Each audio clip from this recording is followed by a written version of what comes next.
너무나 감사하고 기쁩니다. 시간 은혜를 사모하며 참석하신 성도 여러분들께도 진심으로 감사합니다.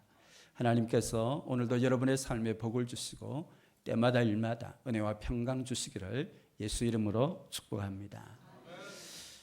오늘 말씀은 구원받은 성도들이 어떤 삶을 살아야 되는지 하나님의 간절한 바람과 권면의 말씀입니다. 이에 관해 구체적으로 말씀을 좀 살펴보겠습니다.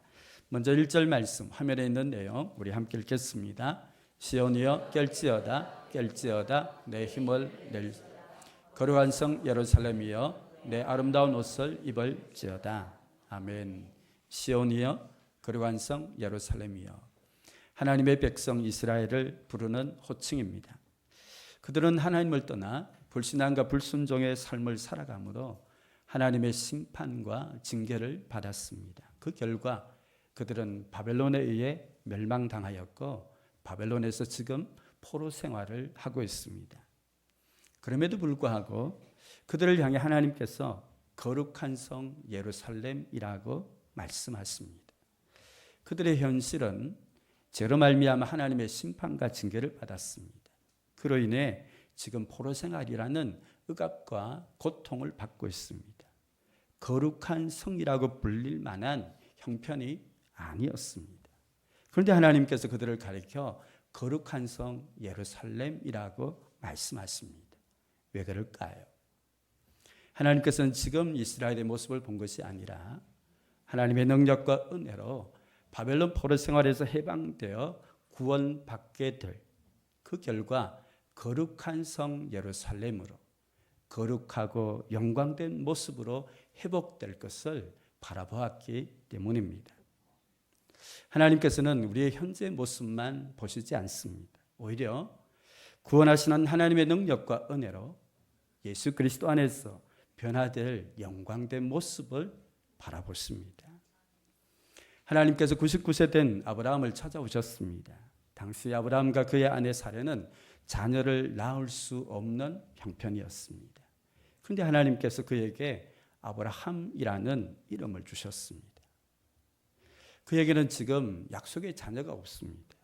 그런데 하나님의 능력, 하나님의 은혜로 아브라함을 통해 큰 민족으로 번성하고 열국의 아비로 변화되고 세워질 그 영광된 모습을 바라보시고 하나님은 아브라함이라고 이름을 바꾸게 하셨던 것이죠.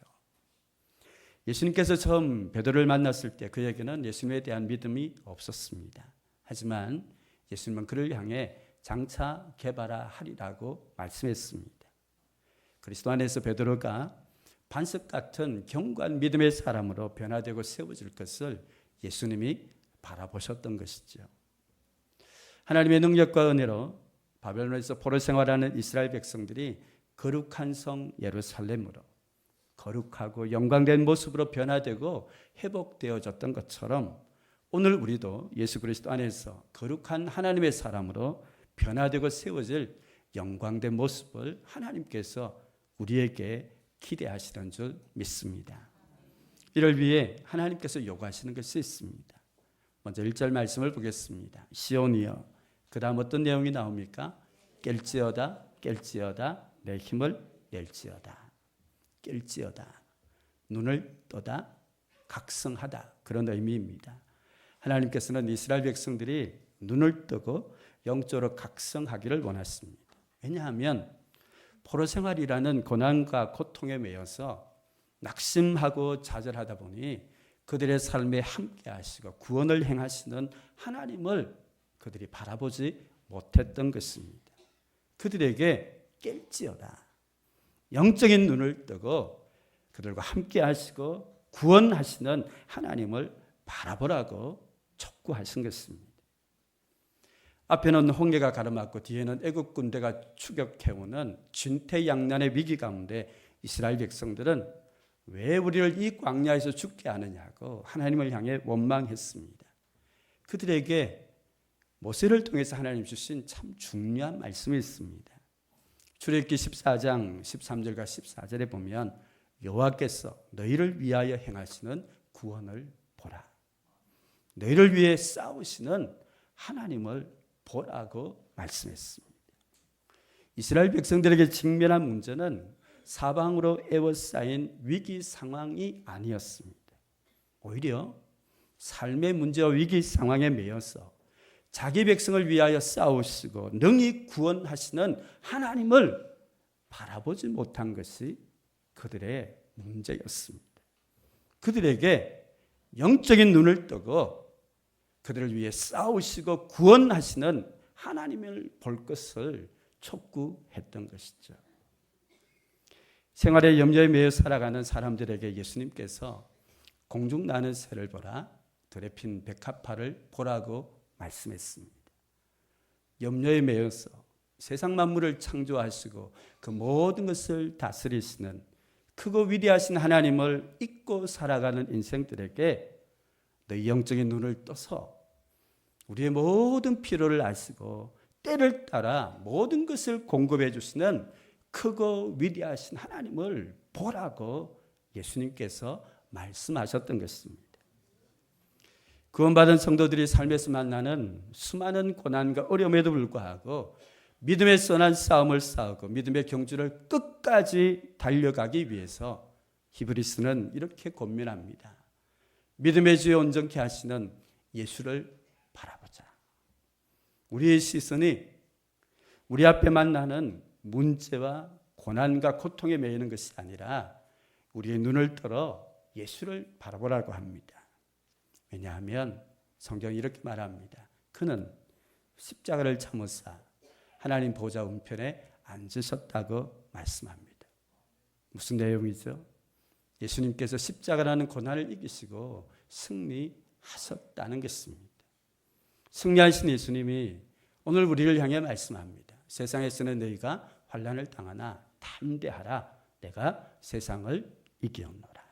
아멘. 승리하신 예수님 안에서 저와 여러분도 우리가 만난 고난을 이기며 넉넉히 승리하는 삶을 살아갈 수 있는 줄 분명히 믿습니다. 그러므로 어떤 고난, 어떤 힘든 상황을 만난다 할지라도 영적인 눈을 뜨고 믿음의 주여 온전케 하시는 예수님을 바라본다면 우리 또한 주님 안에서 넉넉히 승리하는 귀한 삶을 살아갈 수 있는 줄 분명히 믿습니다. 그러므로 깰지어다. 영적인 눈을 뜨고 하나님을 바라보라라는 이 권면에 이어서 하나님께서는 힘을 내라고 말씀하고 있습니다. 야곱의 딸 디나가 강간을 당하는 아픔과 고통을 겪었습니다. 그로 인해 분노한 야곱의 아들 시몬과 레위가 세겜성의 모든 남자를 죽이는 끔찍한 사건이 일어났습니다. 그 일로 인해서 야곱은 너무나 두려웠습니다. 창세기 34장 30절에 보면 야곱이 이런 고백을 합니다. 그 땅의 주민 가나안 족속과 브리스 족속이 모여서 나를 치고 나를 죽이리니 나와 내 집이 멸망할 것이라고. 그는 이 세겜성의 남자들을 죽인 이 사건을 통해 주변에 있는 가나안 민족들의 공격을 통하여서 어려움을 겪을까 봐 너무나 두려워하고 있었습니다. 그런 상황 가운데 하나님이 야곱을 찾아오시고 베델로 올라가라고 말씀했습니다. 그때 야곱은 자신이 주어진 그 상황을 전혀 생각하지 않고 지체하지 않고 하나님의 말씀에 순종해서 베델로 올라갔습니다. 무엇 때문에 그렇게 할 수 있었을까요? 창세기 35장 3절 말씀 화면에 있습니다. 우리 함께 읽겠습니다. 우리가 일어나 베델로 올라가자. 내 환난 날에 내게 응답하시며 내가 가는 길에서 나와 함께 하신 하나님께 내가 거기서 제단을 쌓으려 하노라. 아멘. 야곱이 베델로 올라가기 위해서 힘을 내어 일어났습니다. 무엇 때문이죠? 환난 가운데 내게 응답하시며 내가 가는 일마다 늘 함께 하신 하나님을 야곱은 바라보았습니다. 형 에스를 피하여서 외삼촌의 집에 가고 외삼촌 집에서 돌아오는 그 모든 과정, 수많은 문제와 환난 가운데 늘 함께 하시고 응답하신 그 하나님을 바라보았기 때문에 야곱은 그 하나님을 힘입어 두려움에서 벗어날 수 있었고 베델로 올라가라는 하나님의 말씀에 순종해서 그는 일어나 베델로 올라갈 수 있었습니다. 사울왕을 피하여 블레셋으로 망명했던 다윗을 여러분 한번 생각해 보시죠. 그가 머물렀던 시글락 성이 아말렉의 공격으로 불타버리고 사랑하는 아내와 자녀들이 다 포로로 끌려갔습니다. 그것이 얼마나 슬프고 고통스러웠던지 다윗과 함께했던 군사들이 돌을 들어 다윗을 쳐 죽이려고 했습니다. 너무나 절망적이고 고통스러운 상황입니다. 하지만 그 상황에서 다윗은 흔들리지 않고 무너지지 않았습니다. 무엇 때문이죠? 사무엘상 30장 6절에 보면 이렇게 말씀을 합니다. 백성들이 자녀들 때문에 마음이 슬퍼서 다윗을 돌로 치자 하니 다윗이 크게 다급하였으나 그의 하나님 여호와를 힘입고 용기를 얻었더라. 여러분, 다윗이 처했던 상황을 생각해 보시죠. 시글락 성이 불타버렸습니다. 그곳에 아내도 자녀들도 다 붙잡혀 갔습니다. 얼마나 절망적이고 고통스러운 상황입니까? 하지만 다윗은 현재 그런 문제와 그 고통에 매이지 않았습니다. 오히려 눈을 뜨고 하나님을 바라보았습니다. 그때 다윗은 하나님을 힘입어 절망적이고 고통스러운 상황 가운데서도 일어날 수 있는 용기를 가질 수 있었습니다. 결국 아말렉과의 전쟁 가운데 승리하였고 빼앗겼던 아내와 자녀 모든 것을 다시 회복할 수 있었습니다. 그러므로 하나님께서 말씀하십니다. 오늘 1절에 보면 시온아 깰지어다. 영적인 눈을 뜨고 하나님을 바라보라. 그리고 힘을 내라고 말씀하십니다.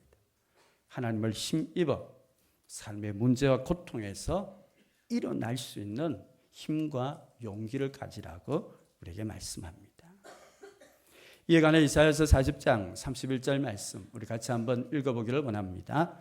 오직 여호와를 앙망하는 자는 새 힘을 얻으리니 독수리가 날개치며 올라감 같을 것이요 다른 박질하여도 곤비하지 아니하겠고 걸어가도 피곤하지 아니하리로다. 아멘.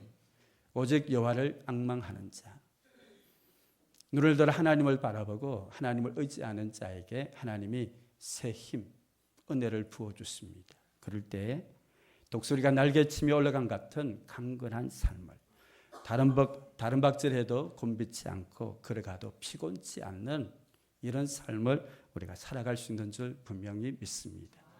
바울 사도 역시 동일한 고백을 했습니다. 데살로니가전서 2장 2절에 보면 우리가 먼저 빌립보에서 고난과 능력을 당하였으나 우리 하나님을 힘입어 많은 싸움 중에 하나님의 복음을 너희에게 전하였노라. 바울 사도는 빌립보에서 많은 매를 맞고 감옥에 갇히는 고난과 능력을 당했습니다. 빌립보에서 떠나 다음 사역자인 데살로니가에서도 대적자들로 인해서 3주 만에 그곳을 떠나야 할 만큼 심한 핍박과 고난을 겪었습니다. 그럼에도 불구하고 바울 사도는 그 복음 전한 것을 포기한 것이 아니라 많은 싸움 중에 하나님의 복음을 전하였습니다. 어떻게? 무엇 때문에 그렇게 할 수 있었나요? 하나님을 힘입었다고 바울은 고백합니다. 하나님을 힘입었다. 이것이 바울 사도가 어떤 고난, 어떤 상황 속에서도 하나님께서 기뻐하시는 사역과 삶을 살아갈 수 있었던 능력의 권한이었습니다. 이에 관해 바울 사도는 이런 고백을 했습니다. 골로새서 1장 29절에 보면 내 속에서 능력이 역사하시느니 성령의 역사를 따라 내게 능력 주시는 자 예수님 안에서 내가 모든 것을 할 수 있다라고 고백했습니다. 사랑하는 성도 여러분, 구원받은 성도로서 저와 여러분이 하나님께서 기뻐하는 사역과 삶을 내 힘, 내 능력으로 살아갈 수 있습니까? 아닙니다. 우리가 얼마나 연약한지 자주 실패하고 넘어지는 것을 우리는 경험합니다. 그러므로 우리가 정말 구원받은 자로서 하나님께서 기뻐하는 사역과 삶을 살아가기 위해서는 내 힘이 아닌 겸손히 하나님을 앙망하며 하나님께서 부어주시는 새 하나님의 은혜를 힘입어야 될 줄 믿습니다. 내 속에 능력이 역사하시는 성령의 역사를 따라 내게 능력 주시는 예수님 안에 거할 때 하나님께서 기뻐하시는 사역과 삶을 살아갈 수 있는 저와 여러분이 되시기를 예수님의 이름으로 축복합니다. 계속해서 구원받은 성도가 어떤 삶을 살아가기를 하나님께서 원하시는지 1절 말씀을 보겠습니다. 거룩한 성 예루살렘이여 내 아름다운 옷을 입으라고 말씀합니다. 아름다운 옷을 입으라. 어떤 의미일까요? 여기 아름다운 옷은 제사장이 입었던 거룩한 옷을 말합니다. 그 옷은 제사장의 직분과 사명을 나타내죠. 이 옷을 통해 하나님께서 강조하는 내용이 있습니다. 이스라엘 백성들에게 주신 사명입니다. 그 사명이 무엇인가요? 시내산에서 구원받은 이스라엘 백성들과 언약을 맺을 때 하나님께서 주신 아주 중요한 말씀이 있습니다. 출애굽기 19장 6절에 보면 너희가 내게 대하여 제사장 나라가 되며 거룩한 백성이 되리라고 하셨습니다. 하나님은 이스라엘 백성들을 만민 가운데 제사장 나라로 삼았습니다. 이것이 그들에게 주신 사명입니다. 제사장 나라의 사명이 무엇인지 하박국서 2장 14절이 참 잘 보여줍니다. 물이 바다를 덮은 같이 여호와의 영광을 인정하는 것이 세상에 가득하게 되는 것이죠. 하나님을 모르는 주변의 많은 나라들과 민족들에게 하나님을 전하는 통로로 하나님은 이스라엘을 제사장 나라로 삼으셨고 그것이 그들에게 주신 사명이었습니다. 하지만 이스라엘 백성들은 하나님을 떠나 도리어 세상을 쫓아 우상을 섬김으로 제사장 나라로서의 사명을 잃어버렸습니다.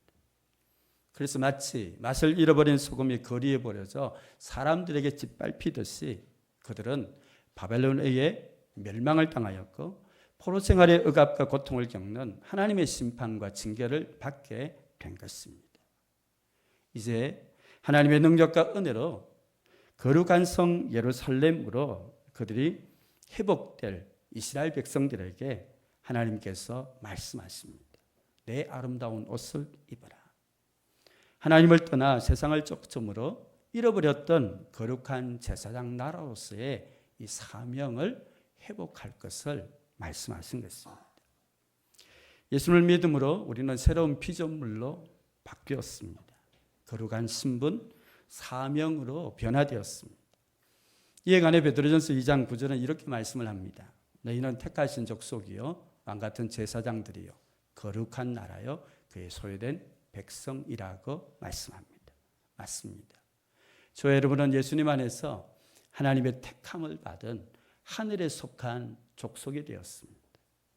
하나님의 다스림을 받는 거룩한 나라가 되었습니다. 하나님의 소유된 거룩한 백성이 되었습니다.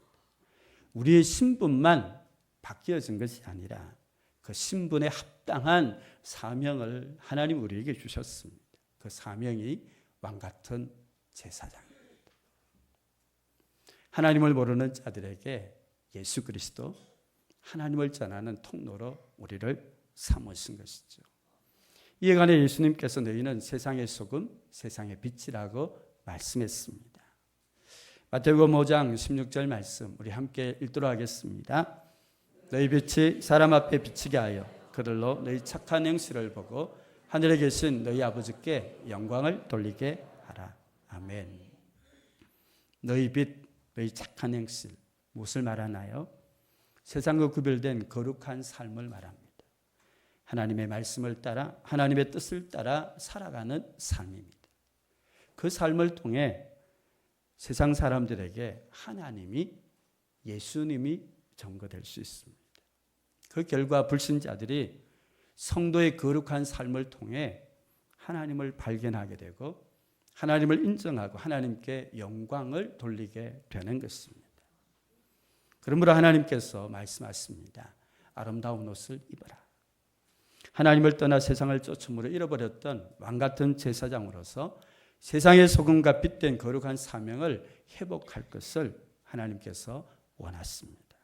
사랑하는 성도 여러분, 예수 그리스도 안에서 구원받은 저와 여러분이 이 땅 가운데 살아가는 삶이 무엇일까요? 예수님 때문에 우리가 더 부욕해 되고 우리가 더 많은 것을 소유하는 것입니까? 아닙니다. 지난주 부흥회를 통해서 특별히 마지막 시간에 야곱의 인생을 통해 우리의 삶은 세상의 것을 움켜쥐는 삶이 아니라 주님 앞에 그 모든 것을 내려놓고 우리가 이 땅 가운데 사는 삶은 오히려 하나님의 뜻과 그분의 말씀을 쫓아 거룩한 삶을 살아가는 것이 우리의 삶의 가장 중요한 그러한 본질이라고 분명히 믿습니다. 이를 위해 하나님께서 요구하시는 것이 있습니다. 우리 11절 말씀 함께 읽도록 하겠습니다. 너희는 떠날지어다 거기서 나오고 부정한 것을 만지지 말지어다. 그 가운데서 나올지어다. 여호와의 기구를 매는 자들이여 스스로 정결하게 할지어다. 너희는 떠나라 거기서 나오라고 말씀합니다. 포로 생활했던 바벨론 땅을 떠남으로 억압과 고통의 삶에서 해방되어 구원받게 되는 것입니다. 그런데 여러분, 이스라엘 백성들이 바벨론 땅을 떠나 예루살렘으로 돌아오는 것이 하나님께서 그들에게 바라시는 구원의 참 모습일까요? 아닙니다. 구원받은 자에게 하나님께서 정말 요구하는 것이 있습니다. 오늘 말씀을 보시면 부정한 것을 만지지 마라. 스스로 정결하게 하라고 구원받은 그 백성들에게 하나님께서 거룩을 요구했습니다. 내가 거룩하니 너희도 거룩하라고 말씀하십니다. 데살로니가전서에 보시면 우리를 향한 하나님의 뜻이 거룩이라고 말씀하고 있습니다. 맞습니다. 구원받은 성도에게 정말 하나님이 기대하는 가장 중요한 것이 있다면 거룩입니다. 만약 우리의 삶에 거룩을 잃어버리면 우리는 모두를 잃어버린 것입니다. 이 거룩을 우리가 어떻게 지키며 이 거룩한 삶을 살아갈 수 있을까요? 이에 관해 두 가지 말씀을 좀 기억하기를 원합니다. 먼저 요한복음 17장 17절 말씀입니다. 우리 함께 읽겠습니다. 그들을 진리로 거룩하게 하옵소서. 아버지의 말씀은 진리니이다. 요한복음 17장은 예수님께서 십자가를 지시기 전에 이 땅에 세워질 교회, 제자들을 위한 예수님의 기도입니다. 예수님의 기도 중에 정말 중요한 기도가 있는데 거룩하게 하옵소서. 구원받은 하나님의 백성, 주님의 교회가 세상과 구별된 거룩한 삶을 살기를 원하는 것이죠. 그 원리가 무엇인가요? 예수님이 이렇게 말씀합니다. 진리로 거룩하게 하옵소서. 아버지의 말씀이 진리라고 합니다. 맞습니다. 거룩은 그저 경건한 자세가 아닙니다. 거룩은 하나님의 말씀을 따라 우리가 지켜 살아갈 때 우리의 삶이 세상과 구별된 정말 하나님이 기뻐하는 거룩한 삶을 살아갈 수 있습니다. 여러분, 저와 여러분이 아무리 거룩을 이야기해도 하나님의 말씀을 쫓아 순종하는 삶이 없으면 우리의 삶은 거룩한 삶이 아닙니다. 오직 진리, 하나님의 말씀을 쫓아 살아갈 때 우리가 말씀을 통해 거룩하게 되는 줄 분명히 믿습니다. 또 한 가지 기억할 말씀이 있습니다. 요한일서 1장 9절입니다. 우리 함께 읽도록 하겠습니다.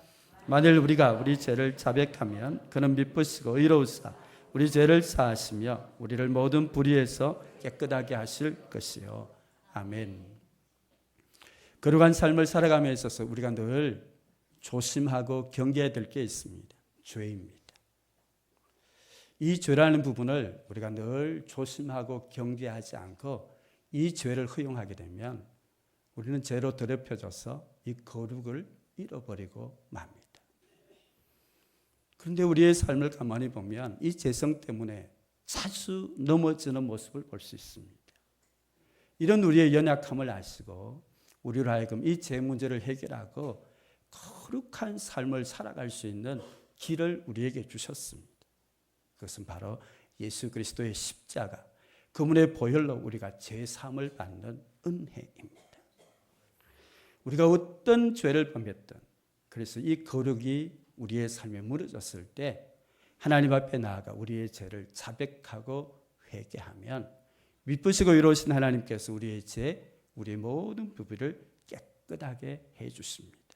그때 우리는 또다시 한번 예수님 안에서 이 거룩한 삶을 향해 달려갈 수 있는 것이죠.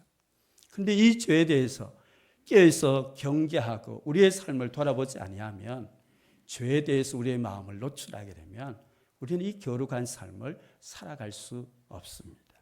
말씀을 맺고자 합니다. 예수님을 믿고 구원받아 우리는 저 천성을 향해 가고 있습니다. 여러분, 우리가 추구해야 될 삶이 무엇일까요? 그것은 날마다 한 걸음 한 걸음 예수님과 동행하며 말씀을 쫓아 신실하고 진실하며 거룩한 삶을 이 땅 가운데 살아가는 것인 줄 믿습니다. 그런 삶을 통해 우리는 세상 가운데 하나님과 예수 그리스도를 전하게 되고 왕 같은 제사장의 사명을 감당할 수 있는 줄 분명히 믿습니다. 이 귀한 은혜가 함께 하시기를 주님의 이름으로 축복합니다. 이 시간 함께 찬양드리기 원합니다.